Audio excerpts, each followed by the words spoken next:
প্রান্তিক পর্যায়ে আসলে আমাদের আলোচনাটা পৌঁছাচ্ছে কিনা, প্রান্তিক পর্যায়ে। কারণ আন্দোলনে যারা আসছে একটা বড় অংশ এবং এই আন্দোলনটা কিন্তু ছিল এপিসোডিক একটা আন্দোলন, যেটা গ্রিক মিথোলজিতে ছিল। এই কারণে এই পুরো আন্দোলনে মানুষ টায়ার্ড হয় নাই। প্রত্যেক দিন মানুষের মধ্যে কিন্তু একটা মানে একটা আগ্রহ কাজ করতো, হোয়াট নেক্সট, কালকে কি, কালকে প্রোগ্রাম কি, কালকে প্রোগ্রাম কি। অন্যান্য আন্দোলনে যেটা হয়, যেমন শাহবাগে কিন্তু সিজনাল কিছু আন্দোলন হয়, ইয়ার্ডে কিছু আন্দোলন হয়, এই আন্দোলনের কোনো এপিসোড নাই। এটা জানি আমরা কি হবে, সকালে বসবে সারাদিন থাকবে, সন্ধ্যায় চলে যাবে, আবার সকালে আসবে সারাদিন বসবে, ব্যানার নিয়ে বসবে।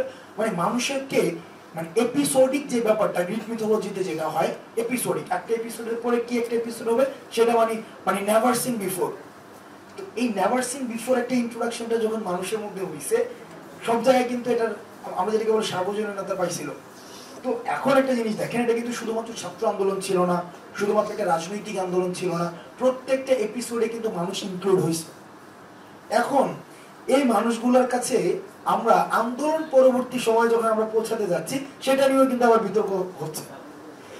একটা পক্ষ বলছে যে আপনারা যারা সবাই আন্দোলন করছে তাদেরকে কেন আপনারা ইনক্লুড করছেন না এখন, তাদেরকে এই যেমন এটা নিয়ে কিন্তু আলোচনা হয়েছে যে আমরা কি শুধুমাত্র এসি রুমে এরকম একটা প্রেসক্রাইবড একটা এনভায়রনমেন্টে আমরা আলোচনাটা করছি, কই আমার রিক্সাওয়ালা তো এখানে ইনভলভ না। যে চকরিয়া পেকুয়া, যেখান থেকে আমি গতকাল আসছি, পেকুয়া একটা প্রত্যন্ত এলাকা, প্রান্তিক জনপদ, ওই মানুষটা সুশাসন, গণতন্ত্র, এই যে তাত্ত্বিক বিষয়গুলো ওকে খাওয়ানো যাবে না, ও বুঝবে না। তাহলে তাকে আমি কিভাবে আন্দোলন পরবর্তী বার্তাটা, সংস্কারের বার্তাটা আমি পৌঁছাবো? সংস্কার, পুনর্গঠন, রিফর্মেশন, রিকনসিলিয়েশন, রিডেমশন, এই শব্দগুলো তাত্ত্বিক শুধুমাত্র আমাদের আরবান ক্লাসের কাছে শুনতে ভালো লাগে।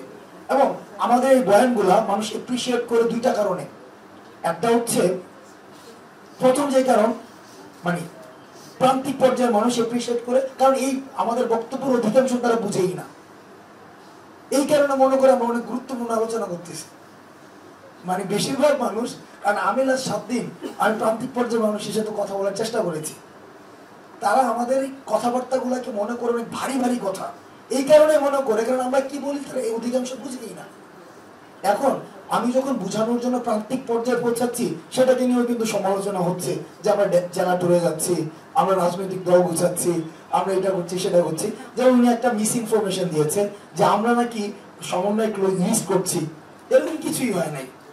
রেদার আমাদের মূলত এই ট্যুরের উদ্দেশ্য কি ছিল? ট্যুর, এই শব্দটা ট্যুর বলে এটাকে না খুবই একটা সস্তা করে ফেলা হয়েছে।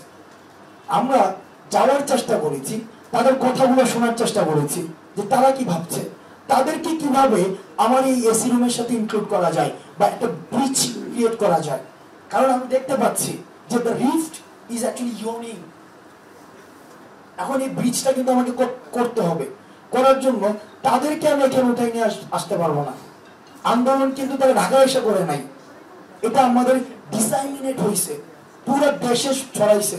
এখন আমাকে পুরো দেশে ছড়াই যেতে হবে। এটাকে আমি শুধুমাত্র বাতিঘর, এটাকে আমি টিএসসির কনফারেন্স রুম, আমার সিরাজুল আমাদের লেকচার থিয়েটার, এটাকে যদি আমি মানে আরবানাইজ করি, আলটিমেটলি কিন্তু আমি মানুষটাকে মানে আমি রিক্লুসিভ একটা লাইফ লিড করতে হবে আমাকে।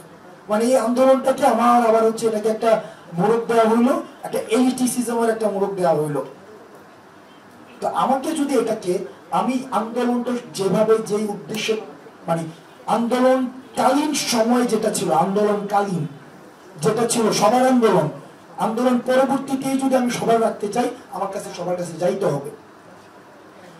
এবং এই যাওয়ার জন্য যে কাজগুলো করতে হবে বা সেটা হচ্ছে যে আমাকে মানে এইটাকে প্রতিনিয়ত, যেটাকে আমরা বললাম ওই যে মাহফুজ ভাই একটা কথা বলছিল যে পুনর্মঞ্চায়ন করা, বারবার করে পুনর্মঞ্চায়ন করা, এটাকে বিভিন্ন ভাবে আমাদের এপিসোড গুলাকে, তবে সেটা অবশ্যই ইনক্লুসিভ হইতে হবে। আমি যেন কাউকে মানে আমি যেন কাউকে রিক্লুসিভ মানে বাদ না দিয়ে দেই।